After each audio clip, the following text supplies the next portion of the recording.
বিয়ের রাতে আমি বাসর ঘরে বসে আছি, খেয়াল করলাম আমার স্বামী ইস্তিয়াককে তার ভাবি পথ আটকে ধরল, কি যেন দুটো কথা বলল। তারপর আমার স্বামী একটুও না করল না, তার সাথে অন্ধকারে ভেতর দিয়ে ভাবির রুমে নিয়ে গেল। এই ঘটনা দেখে আমি তো অবাক। তারপর সামনের রুমে এসে দাঁড়ালাম, খুব চিন্তা করলাম এটা কি দেখলাম। আমি আড়াল হয়ে দাঁড়িয়ে থাকলাম। অনেকক্ষণ পর ইস্তিয়াককে ভাবির ঘর থেকে বেরিয়ে আসতে দেখে আমি চমকে উঠি। আমি আড়াল থেকে খেয়াল করলাম তার গা ঘেমে একাকার হয়, মাথা ঘুরিয়ে পড়ে যেতে চেয়েও দরজাটা আঁকড়ে ধরে কোনো মতে রক্ষা পায়। এতটা ক্লান্ত কেন হলো, এমন কি করেছে তারা? আমি ভারাক্রান্ত মন নিয়ে তাকাই স্বামীর দিকে, কিন্তু ইশতিয়াক আমাদের রুমে আসেনি। সে বারান্দায় ঝুলে থাকা দড়ি থেকে লুঙ্গি আর গামছা নেয়, তারপর ঢুকে যায় বাথরুমে। কি সর্বনাশের কথা, এজন্য তার বাসর রাতটা মাটি হলো। ইশতিয়াক নিজের বাসর ঘরে বউ রেখে ভাবির সাথে রাত্রি যাপন করে এসেছে। ছি ছি ছি। অথচ কত কি ভেবে রেখেছিল মিতু। সে সারা জীবন নিজেকে সতীসাধ্যী রেখেছে। তার বড় ফুপু নাজনীন বেগম মাদ্রাসার শিক্ষিকা। তিনি মিতুদের বাড়িতে বেড়াতে এলেই ওকে সাবধান করতেন, বলতেন কোরআনে নাকি এমন আছে যে কেউ যদি সৎ থাকে তবে নাকি তার সঙ্গীও সৎ হবে। এজন্য তার 18 বছরেও কোনো প্রেম হলো না। একবার তার খালাতো ভাই তার হাত ধরে টান দিয়েছিল, অন্যরকম কিছু ইঙ্গিত করেছিল তাকে। মিতুরও ইচ্ছা করছিল একবার শুধু এসব করে ফেলতে, কিন্তু সঙ্গে সঙ্গে তার ফুপুর বলা কথাটা মনে হয়ে গেছিল। আজ যদি সে তার খালাতো ভাই মামুনের সাথে এই কাজটা করে, তবে তার স্বামীও তো অন্য একটা মেয়ের সাথে এমন করবে। আর সে কোনোদিন এটা মেনে নিতে পারবে না যে তার স্বামী অন্য একটা মেয়ের সাথে প্রেমের সম্পর্ক করেছে, অন্য একটা মেয়ের দেহের কাছাকাছি গেছে। কিন্তু আজ ফুপুর উপর খুব রাগ হচ্ছে। ফুপু কেন তাকে মিথ্যা বলল সেদিন? সে নিজেকে শক্ত করে আস্তে আস্তে গুটি গুটি পায়ে ওয়াশরুমের সামনে আসলো। ইস্তিয়াক লম্বা সময় ধরে গোসল করছে, করবেই তো, অপবিত্র শরীরকে পবিত্র করতে সময় লাগবে না? তাও আবার ভাবির সাথেও সব। ভাবিটার আবার একটা মেয়ে আছে 3 বছরের। মেয়েকে জন্ম দিয়ে মেয়ের বাবা নিখোঁজ। 2.5 বছর ধরে স্বামীহারা তৃষ্ণার্ত দেহ একটু এসব করতে তো চাইবেই। তো চাইবে যখন, ভাবিকে নিয়ে ঘর সংসার করতে পারত। মাঝে আমাকে বিয়ে করে এনে আমার জীবনটা নষ্ট করলো কেন হারামজাদা? কথাগুলো ভাবলো মিতু, তারপর একটু কাঁদলো।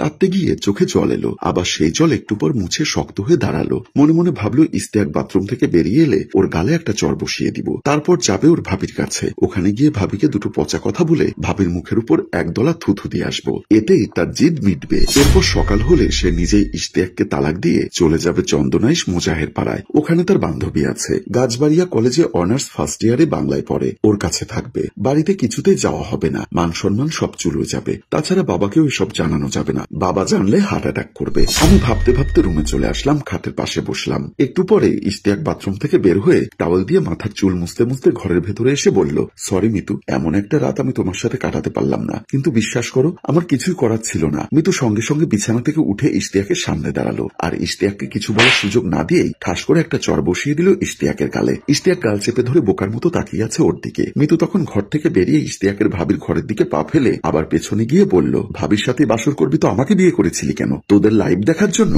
সে সোজা চলে গেল ইস্তিয়াকের ভাবি তৃষ্ণার ঘরে। তৃষ্ণা তখন ঘুমের ভেতর তলিয়ে আছে, তার একটা বুক খোলা। ইস্তিয়াক ওখান থেকে যাওয়ার পর হয়তো নিজেকে গুছিয়ে নেয়নি তৃষ্ণা, ক্লান্ত শরীরে ঘুমে তলিয়ে গেছে। মিতু দাঁতের সাথে দাঁত চেপে ধরে বলল, দাঁড়া প্রস্টিটিউট, তোর আরামের ঘুম হারাম করছি। বলেই সে তৃষ্ণার চুল শক্ত করে টেনে ধরল, চিৎকার করে বলল, কে কে?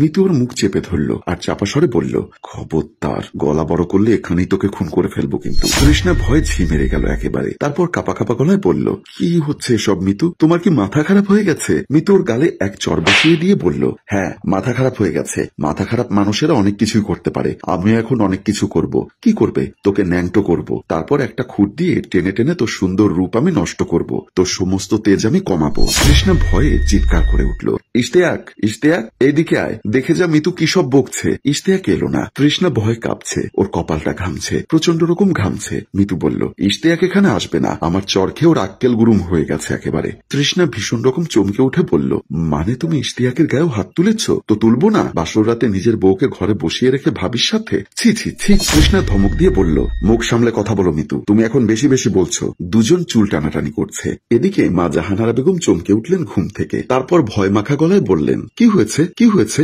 কারো পেলেন না। জাহানারা চুপচাপ বিছানা থেকে উঠে এলেন বাহিরে। বড় বউ ঘরে গিয়ে চমকে উঠলেন, দেখলেন তৃষ্ণার চুল এলোমেলো, গায়ের কাপড় এলোমেলো, মিতুর চুলও এলোমেলো। তবে ওরা এখন আর একজন অপরজনের চুল টেনে ধরছে না। তবে মিতু এ সময় একটা ভয়ঙ্কর কথা বলেছে, এবং এই কথাটাই গিয়ে শুনতে পেয়েছে জাহানারা। তোর একটুও খারাপ লাগে না এমন ফুটফুটে একটা মেয়ে রেখে দেবরের সাথে বেড শেয়ার করতে? ঠিক তখন জাহানারা বেগমকে আচমকা দেখে ওরা কেঁপে উঠল। তৃষ্ণা হাউমাউ করে কেঁদে উঠল, বলল, আম্মা বিশ্বাস করুন, মিতু সব বানিয়ে বানিয়ে বলছে। মিতু বলল, কিছুই বানিয়ে বলছি না, সব সত্যি আম্মু। আপনারা সব আগে থেকেই জানতেন যে এই বাড়ির বউ একটা প্রস্টিটিউট, নিজের দেবরের সাথে সে বেড শেয়ার করে, মেলামেশা করে। জাহানারা বেগম রাগে কাঁপছেন, কাঁপতে কাঁপতে তিনি বললেন, মিতু কি বলছো তুমি? মিতু হেসে বলল, বলেছে আপনারা সবাই জানতেন এই মেয়েটা একটা খারাপ মেয়ে, ইশতিয়াকের গার্লফ্রেন্ডও, প্রতি রাতে ওরা একসাথে থাকে। আমার তো মনে হয় ইন্দ্রাও ইশতিয়াকের সন্তান। জাহানারা বেগম নিজেকে সামলে রাখতে পারলেন না, এক চর বসিয়ে দিলেন মিতুর গালে। তারপর বললেন, তোমার এত বড় সাহস? মিতু একটুও ভয় পেল না, দমেও যায়নি মোটেও। সে তার গালে হাত দিয়ে আলতোভাবে নাড়াচাড়া করতে করতে বলল, মেরেছেন ভালো কথা, কিন্তু আমায় মেরে তো সত্যটা লুকোতে পারবেন না। আমার নিজের হাতে নাতে ধরা পড়েছে ওরা। তৃষ্ণা কিছু বলার সুযোগ পাচ্ছে না। জাহানারা বেগম ওর দিকে তাকিয়ে চোখ লাল করে বললেন, তুমি না এই বাড়িতে নতুন এসেছো, তো এই একদিনেই সব জেনে ফেলেছো? মিতু বলল, জেনে ফেলিনি, সবকিছু দেখে ফেলেছি। কি দেখে ফেলেছো? ইশতিয়াক বাসরাত আমার সাথে যাপন করেনি, করেছে ওর সাথে। তৃষ্ণাকে আঙ্গুল দিয়ে দেখিয়ে বলল মিতু। জাহানারা বললেন,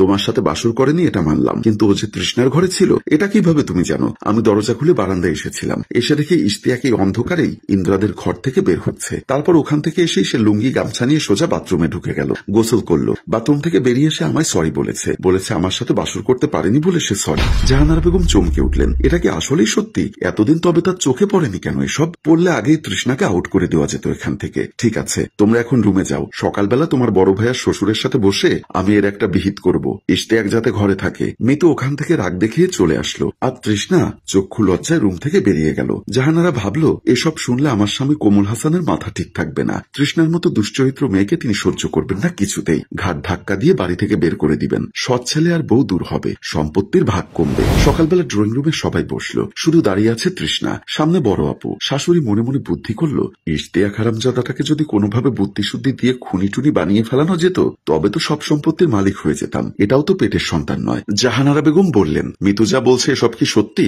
তৃষ্ণা কেঁদে উঠল, ভেজা গলায় বলল, আম্মু আপনারাও এমন মনে হয়? জাহানারা বললেন, শুধু বাচ্চাদের মতো ভ্যাভা করে কাঁদবে না তো, কান্না আমার পছন্দ না। এখন যা জিজ্ঞাসা করছি তাই বলো। তৃষ্ণা বলল, এসব জিজ্ঞাসা করার চেয়ে এক শিশি বিষ এনে দিন আমায়, খেয়ে তোমাদের উদ্ধার করি। জাহানারা বেগম ভাবলো এই তো সুযোগ। ভীষণ খেপে গেলেন এবং সঙ্গে সঙ্গে তৃষ্ণার গালে একটা চর বসিয়ে দিয়ে বললেন, আমাদের উদ্ধার করবি মানে? কথাটা আমার ভালো লাগলো না, এরপর থেকে এমন কথা বললে খুব খারাপ হবে। তৃষ্ণা বলল, এর চেয়ে কি খারাপ হবে শুনি? আমাকে তো তোমরা প্রস্টিটিউট বানিয়ে দিলে, তাহলে এই কথার চেয়ে আর কি খারাপ হবে? জাহানারা বেগম বললেন, খামোশ, একদম চুপ, মুখে লাগাম লাগা। তৃষ্ণা তার গলা আরো বড় করলো, আপনার কথায় আমি চুপ করবো কেন? আপনি কে? আপনি কি এই বাড়ির হত্যাকর্তা? আমার শ্বশুর কোথায়? জাহানারা বেগমের মাথায় রক্ত উঠে গেল কথাটা শুনে। তিনি মনে মনে সিদ্ধান্ত নিয়েই নিলেন, তৃষ্ণার সাথে ইশতিয়াকের কোনো নোংরা সম্পর্ক না থাকলেও তিনি একটা নোংরা গল্প তৈরি করবেন, তারপর তৃষ্ণার উপর সুরটা সুন্দর করে তুলবেন। তিনি প্রতিশোধ নিবেন, প্রতিশোধ। তুই এত বড় একটা কথা বললি আমাকে, তুই জানিস আমি কে?